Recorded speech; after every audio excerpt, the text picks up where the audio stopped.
Everyone. This conference will now be recorded. In case you guys didn't know, this conference is now being recorded. All right, so thank you everybody for joining us. I'll go ahead and get started. This is our first meeting that doesn't have like a speaker, right? So last time we had Mark Rivard from Woodworks come in, and that was a really interesting experience to kind of have that primer. And so that whole recording is on the Mass Timber Emmy page. If you click on recording on this right sidebar, it's also like way down on the page too. I've had trouble uploading videos kind of, especially the larger ones, but I'll try to get them on there somehow. If not there, also there's a whole on the T drive. All these same files are still for now until IT kicks us off of it in this Mass Timber folder. So I'll try to keep everything loosely organized there if you just want to go in and get PDFs. But if you want to see a lot of the resources that we've been trying to collect, I have attended a few conferences in the past month or two and downloaded a few slides and categorized them based on what type of resources they would apply to for Mass Timber. There's a comprehensive guides, a design checklist, a lot of stuff for code, all the different types of construction, a few things for carbon. For carbon, I wanted to point out the wood carbon seminar. There's actually a whole series. So if you click on that one, that's multiple presenters throughout that have been presenting about different aspects of wood carbon. It's a lot of slides there, but if you're more interested in that, it's a really, really complex topic because there's so much that goes into tracking carbon emissions for even just a single tree. So if you want to take that dive, it's there.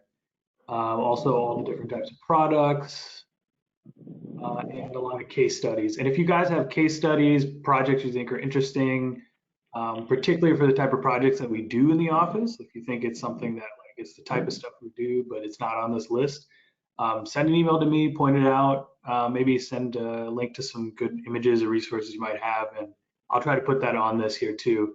And maybe I'll try to consolidate it into categories or something so that when we get to a really big list, we can add more stuff. So that's the Mass Timber Emmy page. If there's stuff in general that you guys think is missing, also let me know and we'll try to hunt it down and make that available to you.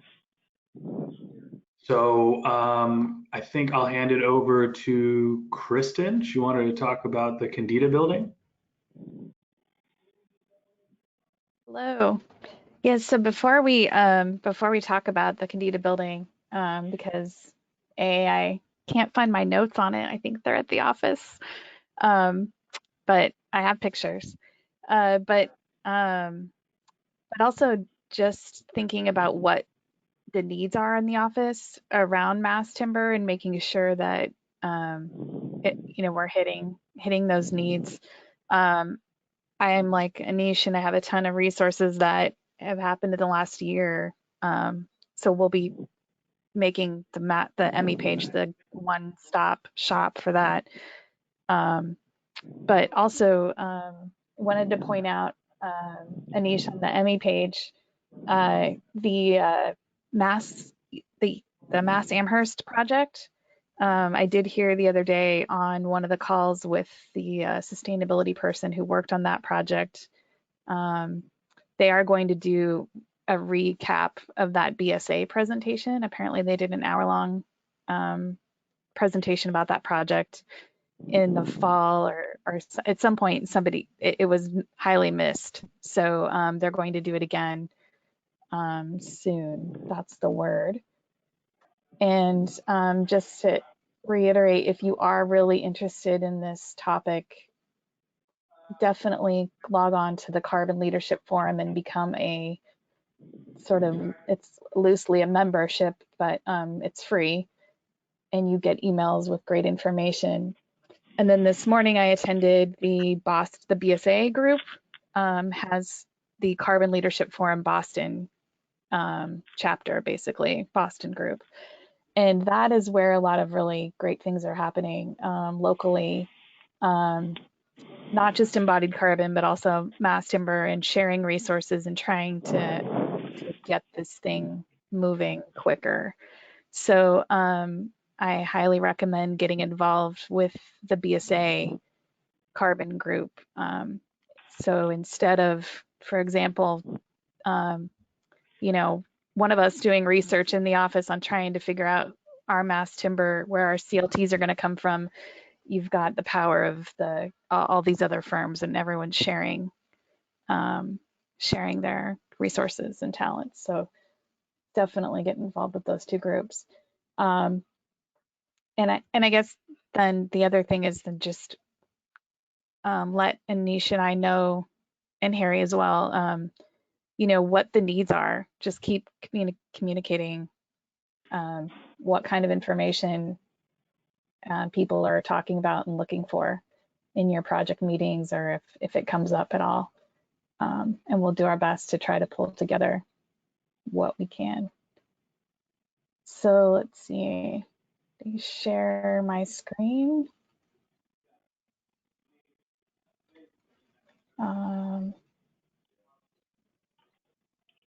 I made you presenter, so now you should be able to. All right, great. So now you should see. Do you see my pictures? Because I can't see you now. Let's see. Not. Move you guys over. Maybe I can make you an Not yet. Oh.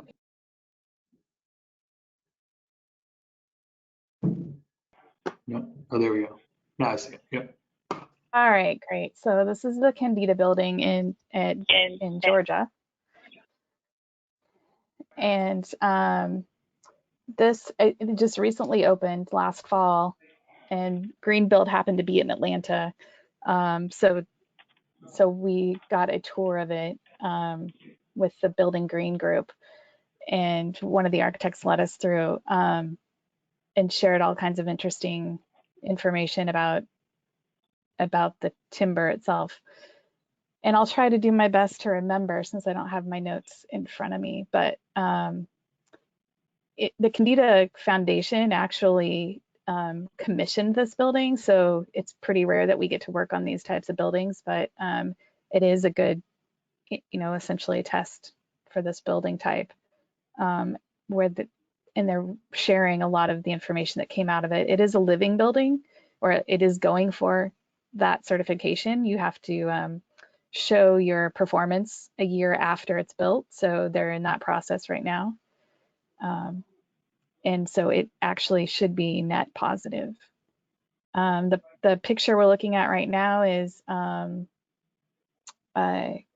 you can see the stairs are wood, and the ceiling is also wood, right? Those are the CLT panels that were actually salvaged.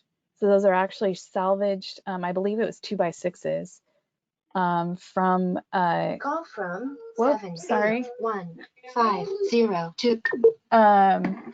They're salvaged from construction sites, I believe it was, around Georgia, and the team that was the architects that were working on the project gathered those in about a year prior to the project being started, and then they laminated them together. And same with the stairs are recycled wood, salvaged wood. Let's see if I can. Just having trouble forwarding here.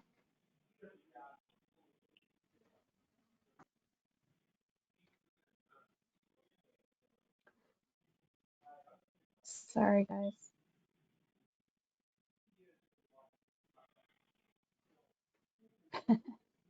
What's going on with my photos?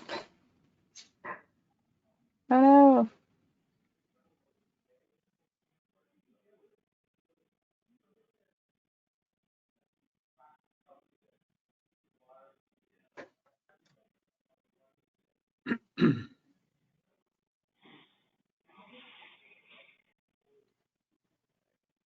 All right, there we go, maybe. Wow, hold on. Maybe do the big thumbnail view.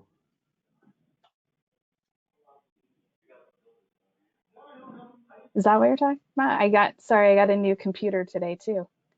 Yeah, it might take a second to load the icons, but then at least you'll see what you're.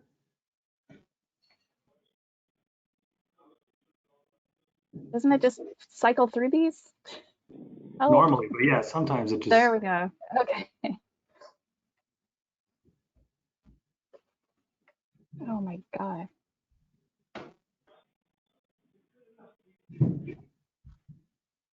All right. This is really annoying. Sorry.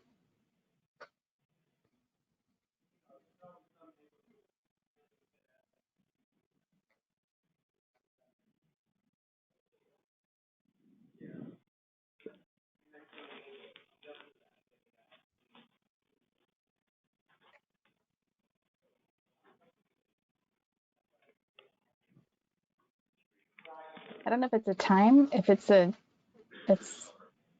what's going on Maybe here. just click on like a further down and you'll just like open it one by one.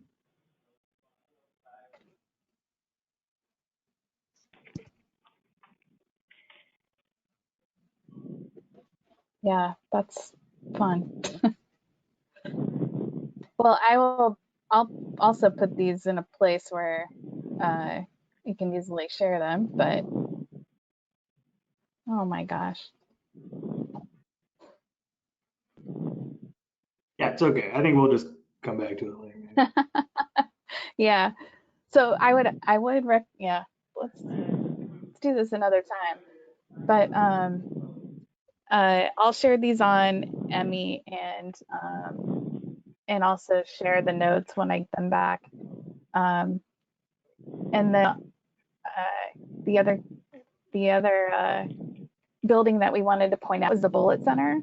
So those two projects are both, I know they're smaller than what we normally do, but they are projects that are big community resources. So you have access to the architects and the designers that worked on them. They have a lot of information to share about them. So, Kristen, were you living in Seattle before the Bullitt Center was built? yes, I was. Is that Rob? Yes, it is. Yeah. Just out of So we curiosity. know that site. We know Yeah. that So site that well. That site. It was two blocks from our house. And it's a crazy project in terms of that they even fit that building on that site. You can get a sense of it here.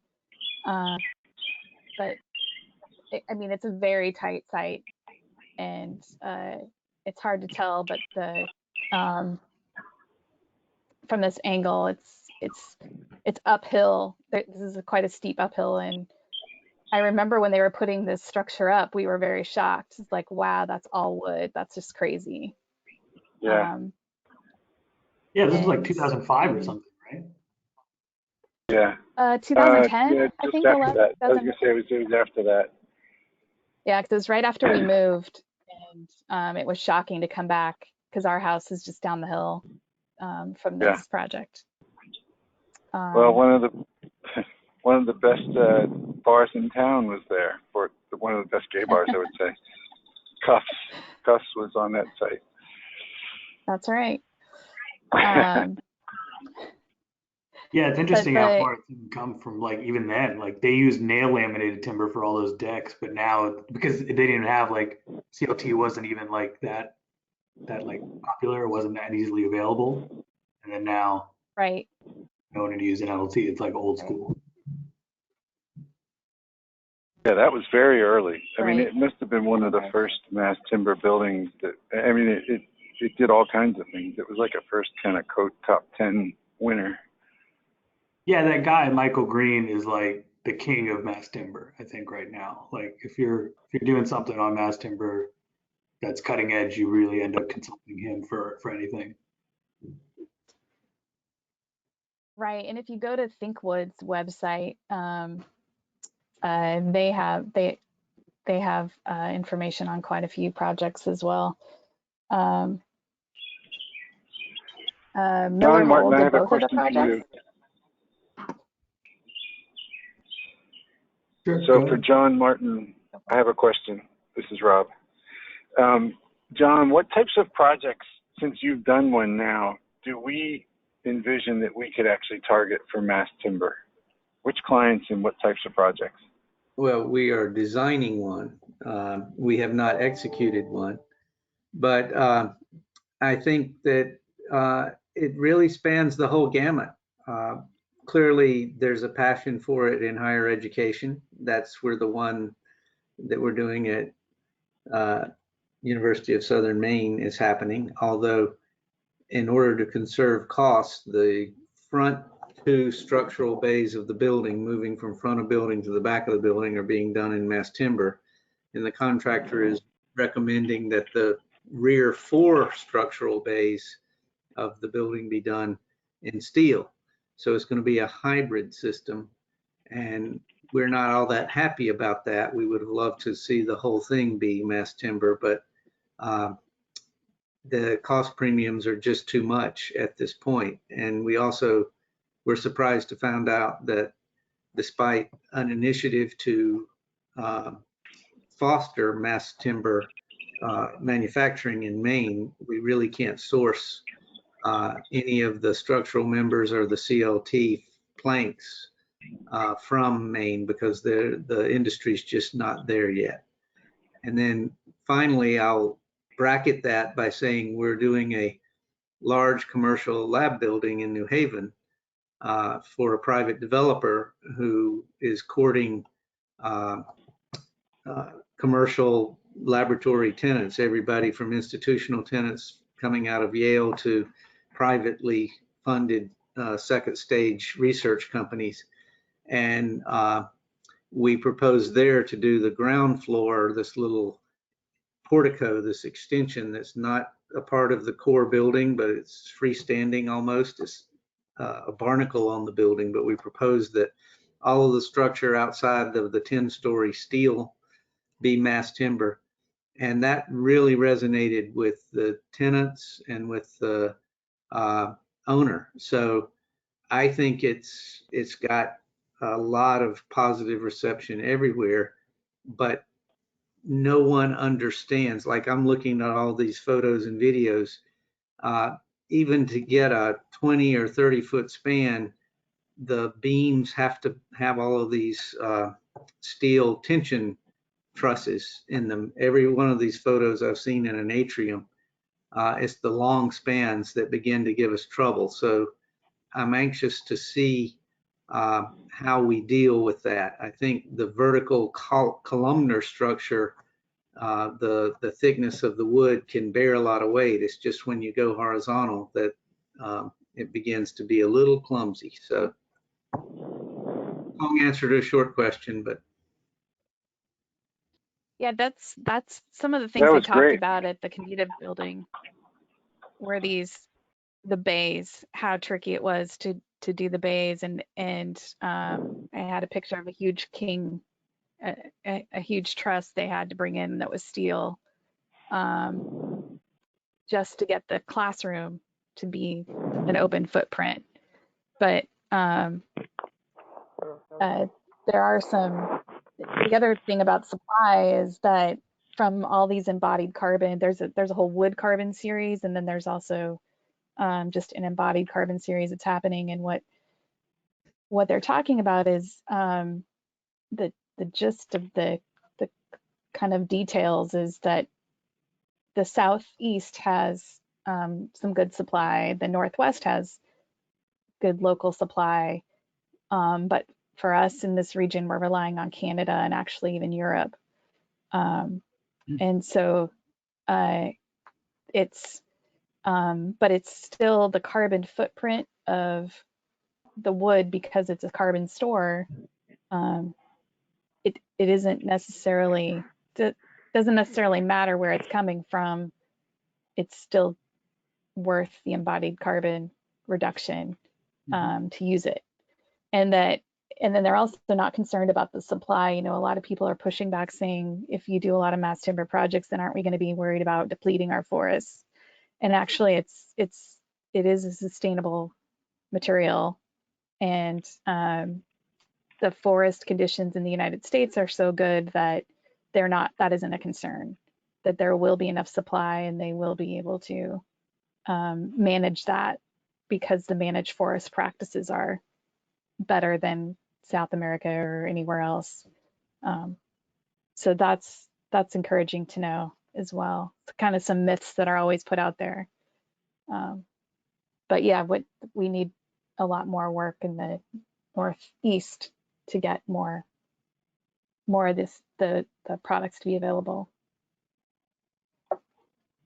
Yeah, and I think that's why it's also key to think about it early in the design process too, because like when John's talking about the bays and how do you get that long span, it's like you can get long spans in certain directions because wood is inherently this one directional material. So if you orient your buildings in certain ways and organize the program in a certain way, you can get long spans in specific areas. But if you don't plan for that and you try to say later in the process, okay, now we're going to use mass timber, it becomes harder to sort of,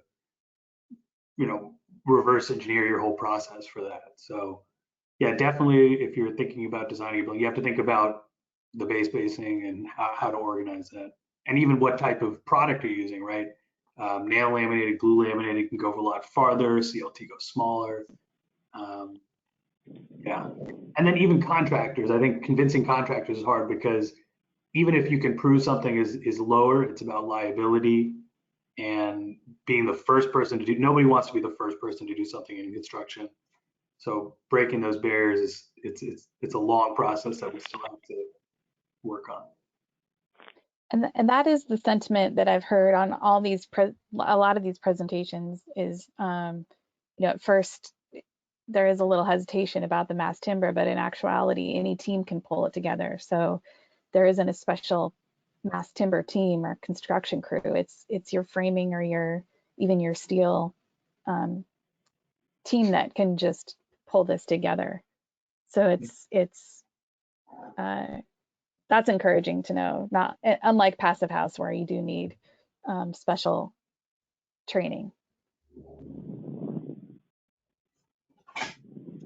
All right. So I feel like, what were some of the most appealing parts of mass timber that the clients liked? well, what I'm seeing is a lot about aesthetics. Honestly, as much as people talk about cost, I think for these office and academic people, it's 100% because they just want the look of wood and you get the exposed wood. So that's why even though there's a lot of stuff for code for you can use wood, but you can encapsulate it and stuff like that. Nobody wants to go the encapsulated route. I think it's really just about getting that look because it gets more leasable buildings. Because the end of the day, the cost and stuff tends to be about the same. And also on some of the high-rise stuff, it's the timing. It goes together a lot faster. It's basically prefab, so you're erecting the really quickly, and that's something that has big implications as well, and less waste, and then the embodied carbon goals if the project is doing that. Yeah, I always cringe when people refer to the warmth of wood versus the cool of steel. I think, steel's a very cool material in the cool sense of that word. East Vanderoe could make steel sing, and it was very warm and inviting. And if you put steel out in the sun, it becomes very warm. So I always cringe at those two terms, but there's something about the natural variation of the wood, even its proportions. I think it's more biophilia. It's a connection to nature. Yep. And so often we live in a drywall world that just, having all the columns boxed out in drywall, living in a white wall, white acoustic tile ceiling, gray carpet floor, there's just, it sucks the life out of everything. So when you look at an image like that one scrolling on the screen, if we can just get the structure and the ceilings out of these natural wood materials, it's just tremendously appealing to our human psyche. No, absolutely. The biophilia is a huge thing that's become much more. I mean, Dr. Joe Allen talks about it a lot. That connection, that need that humans just have for that natural material. So that is important. And it's sad, a lot of the mass timber projects, you do need to enclose, you know, the floor, but you don't get to experience the whole image of the wood, but much more than you do in other steel projects. So. All right, I have to hop off for an 11 o'clock call, but let's keep pushing. Let's push it in the office and find ways to incorporate it in our work. Sounds good. And Anish, I will connect about getting a few more features on the Mass Timber Emmy page so that people can post things and it'll land on that page as well. So if people have resources, please share. It is really helpful. Yeah, is anyone working on a project that they're trying to get to be mass timber? Just as a question of the group. I know Austin. The USM team. You know that, yeah. But there's not like anything secret floating around, right? Just curious. Hey guys, I have to hop off as well. Thank you very much. Have a great weekend. Thank you. Yep. See you, Rob. All right, yeah, we're at 11. I think we'll save intros at a roundtable for the next meeting. We'll have it in 2 weeks. And I'll get my computers together so I can actually share information. We'll update your photos. You'll sign into your Photos app finally, find out whatever your username and password is for it, and go from there. All right, thanks everybody. Thank you. Bye, thank you. Thank you.